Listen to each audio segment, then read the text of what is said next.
Salut, c'est Lucas et bienvenue dans cette vidéo. Donc dans cette vidéo, je vais vous expliquer comment faire une bonne vidéo YouTube. Donc comment faire une bonne vidéo YouTube, on va voir ça au travers de 3 points que j'ai notés juste ici sur mon iPad. On va voir aussi comment tenir vos spectateurs, donc ça va être au travers de 3 points. Et également 5 hacks donc, que j'ai notés ici, qui vont vous aider à gagner des abonnés, qui vont vous aider à faire plus de vues, qui vont vous aider à avoir plus de durée de visionnage sur vos vidéos, donc les gens vont regarder vos vidéos plus longtemps. Voilà, donc tout ça va être dit au travers de cette vidéo. Donc pour l'instant, les 3 premiers points que je vais vous donner, il va falloir les suivre dans l'ordre, donc ça va être point 1, point 2 et point 3. Et on va tout de suite commencer avec le premier point. Donc le premier point, ça va être l'annonce de votre vidéo. Voilà, donc vous devez faire une petite annonce de votre vidéo pour que les gens comprennent de quoi la vidéo va parler, pour que les gens comprennent un petit peu ce que vous allez dire dans la vidéo, etc. Donc pour l'annonce, vous commencez par l'annonce, donc découverte de la vidéo, tout simplement, vous vous présentez, etc. Vous parlez, vous dites le titre de la vidéo par exemple. Ensuite, le problème, donc vous allez présenter le problème, donc à quel problème vous allez répondre. Par exemple, moi dans cette vidéo, je vais répondre au problème de comment faire une bonne vidéo YouTube. Et ensuite, vous allez présenter les solutions, donc comme j'ai fait juste avant, je vous ai dit point 1, point 2, etc. On va voir les solutions ensemble de comment faire une bonne vidéo YouTube. Ensuite, le deuxième point, ça va être le point où vous allez commencer à présenter les solutions. Donc, comme j'ai commencé à le faire maintenant, où je vous présente les solutions pour créer une bonne vidéo YouTube, vous allez présenter les solutions pour résoudre le problème que vous aviez tout simplement énoncé dans la première partie. Donc, comment est-ce que vous pouvez faire pour présenter vos solutions? Ce qui est assez intéressant, c'est de faire par exemple comment faire en 3 étapes ou en 2 parties, etc. Ou surtout mon secret, ma méthode, etc. Donc, toutes ces petites choses-là qui marchent assez bien. Vous pouvez mettre ça dans le titre de vos vidéos aussi, comment faire pour créer un bon e-book en 5 étapes par exemple. Voilà. Donc j'ai un article qui fait pas mal de vues sur la création d'e-book qui s'appelle comment créer un e-book en 5 étapes. Donc toutes ces petites choses là où vous rajoutez 5 étapes en 3 parties, etc. Guide complet, toutes ces choses là marchent assez bien. Et donc vous pouvez présenter votre solution sous cette forme là. Le troisième point qui est un point essentiel si vous voulez gagner des abonnés, si vous voulez vendre des produits ou si vous voulez faire des vues, gagner de l'engagement, etc. ça va être l'appel à l'action. Donc moi personnellement je fais jamais une seule vidéo sans appel à l'action, et même si j'oublie de faire un appel à l'action à la fin de la vidéo, je reprends la vidéo et je refais un appel à l'action, parce qu'il faut savoir qu'une vidéo sans appel à l'action, c'est pas intéressant. C'est comme si vous avez fait une vidéo un peu pour rien. Vous allez peut-être pouvoir gagner quelques abonnés, mais si vous faites un appel à l'action, ça va vraiment être x2, x3, x4 le nombre d'abonnés ou le nombre de pouces bleus que vous allez recevoir. Donc qu'est-ce que c'est qu'un appel à l'action? Un appel à l'action, c'est par exemple commenter, cliquez ici, pouce bleu, rejoignez-moi sur, etc. Donc moi ce que j'aime bien faire, c'est rejoignez-moi sur une vidéo de formation offerte. Voilà, donc comme ça je vous apporte du contenu en plus pour résoudre votre problème, et en plus de ça je peux attirer des personnes vers mon business. Sinon je dis aussi souvent vous pouvez vous abonner à ma chaîne bien sûr, parce que gagner des abonnés sur YouTube c'est toujours intéressant. Pouce bleu pour tout simplement avoir une vidéo mieux référencée, et les commentaires, par exemple de temps en temps je peux vous demander dans les commentaires qu'est-ce que vous pensez sur ça et sur ça, etc. Ça m'aide à évoluer dans mon business, ça m'aide à évoluer dans la création des vidéos. J'aime un petit peu savoir ce que vous voulez comme type de vidéo. Donc c'est assez intéressant de parfois poser des questions et que les gens répondent en commentaire. Voilà, donc c'est tout pour les 3 points essentiels dans la création d'une vidéo. Donc premier point, l'annonce, deuxième point, la solution, et troisième point, l'appel à l'action. Voilà, donc retenez bien ça. C'est comme ça que je fais à peu près toutes mes vidéos, donc l'annonce, la solution et l'appel à l'action. Maintenant, comment faire pour tenir vos spectateurs? Donc on va voir ça en 3 points. Le premier point, bien sûr, c'est donner du concret. Donc du concret, qu'est-ce que c'est? C'est ne pas dire de la théorie comme à l'école. Donc à l'école, on vous dit de la théorie, mais au final, quand vous êtes devant le fait accompli, est-ce que vous arrivez à le faire? Bien sûr que non, parce que c'était que de la théorie. Nous, ce qu'on va faire, c'est du concret, donc donner les étapes, et que les personnes vont juste prendre ces étapes-là, les refaire, et réussir tout simplement à faire ce que vous expliquez dans la vidéo. Donc c'est ça, donner du concret. Sur les e-books, c'est pareil, sur les vidéos YouTube, c'est pareil aussi. Les gens vont plus être aptes à être attirés par vos vidéos si vous leur apprenez des choses concrètes, et pas si vous parlez, mais qu'au final, il n'y a rien derrière, ou que les gens ne vont pas pouvoir appliquer vos conseils. La deuxième partie pour tenir vos spectateurs, ça va être de prouver ce que vous avancez, donc de donner des résultats.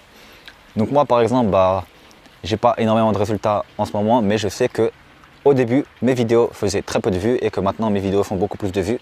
Donc grâce à la miniature, grâce au titre, mais surtout grâce à ce que je dis dans mes vidéos. Pour voir tout simplement ça, vous pouvez juste regarder la toute première vidéo que j'ai faite sur ma chaîne YouTube juste en dessous, et la dernière qui est en train d'être faite peut-être maintenant, ou peut-être qu'au moment où vous regardez cette vidéo, je me suis encore amélioré, mais voilà.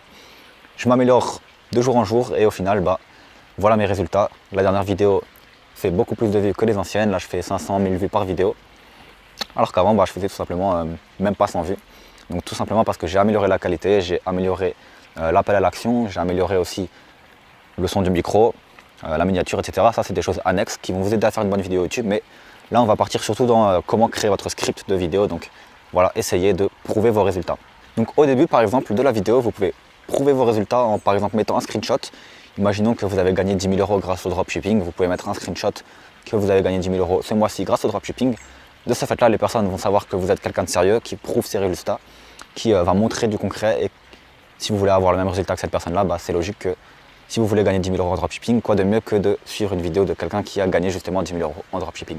Et le troisième point pour tenir vos spectateurs, ça va être de, par exemple, sourire, d'être actif dans ces vidéos, d'essayer de faire des gestes, etc. Voilà, donc pour pas que les personnes s'ennuient, vous n'allez pas rester tout simplement comme ça et parler, essayer d'avoir un bon ton dans la voix, etc. Voilà, essayez de faire des gestes, essayez de sourire de temps en temps, essayez vraiment de donner un petit peu de relief à la vidéo pour pas qu'elle soit trop ennuyante. Ce que vous pouvez faire également pour faire ce genre de choses, c'est au montage, vous prenez le montage et vous faites des petits zooms de temps en temps ou des choses de ce style-là.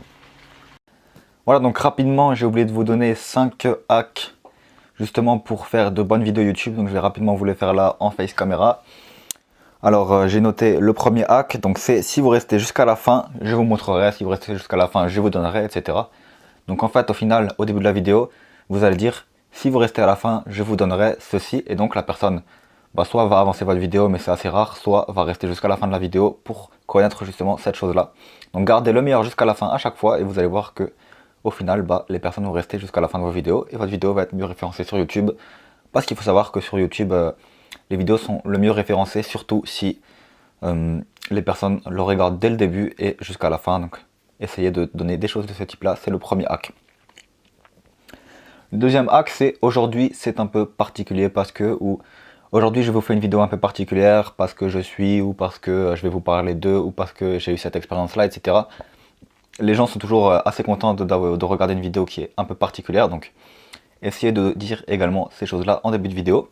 Donc ça, c'était le deuxième tips ou hack. Le troisième hack, ça va être vous allez comprendre par vous-même. Donc au final, vous allez dire à la personne, vous allez comprendre par vous-même, puis vous allez lui expliquer comment faire, et au final, la personne va penser qu'elle a compris par elle-même, alors que c'est vous qui lui avez expliqué, mais au final, ça va créer une sorte de réciprocité entre vous et la personne, parce qu'elle va penser que grâce à votre vidéo, elle a compris quelque chose et elle pourra potentiellement soit s'abonner à votre chaîne, soit vous acheter des produits dans la description, soit aimer votre vidéo, etc. Donc essayez de toujours engager votre communauté au maximum. C'était pour le troisième hack. Le quatrième hack, donc beaucoup de personnes le connaissent, c'est citer un commentaire, donc engager votre audience. Pourquoi est-ce qu'il faut citer un commentaire et engager son audience? C'est simple. Plus vous allez répondre à votre audience, plus les gens vont mettre de commentaires, plus les gens vont vous considérer comme un ami en quelque sorte. Donc essayez de répondre à un maximum de commentaires. Par exemple, si une personne vous pose une question, au lieu de lui répondre dans les commentaires, essayez même de lui répondre dans la vidéo prochaine. Donc ça peut être assez intéressant, faites même des FAQ, etc. Donc vraiment, essayez de répondre à des commentaires, ça c'est vraiment quelque chose de très important. Surtout quand vous débutez, si vous avez beaucoup de commentaires, ça va être un peu plus compliqué, mais si vous débutez, répondez aux commentaires, c'est vraiment très important. C'est ce qui va faire que vous allez pouvoir décoller et avoir vos premiers clients, avoir votre première communauté fidèle. Et le cinquième hack, ça va être les plans d'action. Donc les plans d'action, c'est quoi? C'est première étape, faire ceci, deuxième étape, faire cela, troisième étape, faire cela. Vous pouvez même mettre des petits titres, par exemple ici. Voilà, donc vous mettez première étape, créer un e-book, deuxième étape, le publier, troisième étape, le faire connaître, par exemple. C'est des petites choses qui sont assez intéressantes parce qu'il y a beaucoup de personnes qui recherchent des petits guides en quelque sorte pour réussir à faire des choses. Donc si vous mettez première étape, deuxième étape, troisième étape, les personnes vont en quelque sorte mieux comprendre quoi faire en premier, quoi faire en deuxième, alors que si, comme moi par exemple là, je dis tout sur la vidéo, j'ai quand même donné des chiffres, j'ai quand même dit première annonce, deuxième solution et troisième appel à l'action, voilà, j'ai quand même dit quelques petites... j'ai guidé les personnes en quelque sorte, mais si vous dites tout au hasard comme ça et qu'il n'y a pas un réel acheminement jusqu'à la solution, les personnes ne vont pas très bien comprendre et au final elles comprendront moins bien votre vidéo que si vous donnez des plans d'action. Donc vraiment essayez de donner des plans d'action dans vos vidéos. Tout le monde le fait quasiment en ce moment, hein, c'est premier point, deuxième point, troisième point, etc. pour réussir à faire comprendre au mieux les choses aux personnes qui vont regarder la vidéo. Donc désolé si la vidéo tremble un petit peu vu que c'est une facecam. N'hésitez pas à me dire dans les commentaires si ça vous intéresse que je fasse plus de facecam peut-être. N'hésitez pas non plus à me dire dans les commentaires ce que je pourrais moi-même améliorer également sur mes vidéos. Donc il faut savoir que j'ai commencé il n'y a même pas un an, donc je ne suis pas encore au top du top. Donc dites-moi dans les commentaires ce que je pourrais améliorer. Sinon, il y a un lien juste dans la description qui va vous apprendre à créer un business en ligne, donc gratuit. Je vais vous envoyer plusieurs vidéos gratuites qui vont vous apprendre à créer votre propre business en ligne pour gagner de l'argent sur Internet. Donc si vous voulez quitter le salariat, avoir de la liberté ou voyager, etc., juste avec un ordinateur et gagner beaucoup plus qu'un salarié, bah, regardez dans la description, je vais vous apprendre comment j'ai moi-même fait pour créer un blog rentable. Donc j'ai 2 blogs rentables même. Et on se retrouvera de l'autre côté pour les plus ambitieux d'entre vous. Ciao!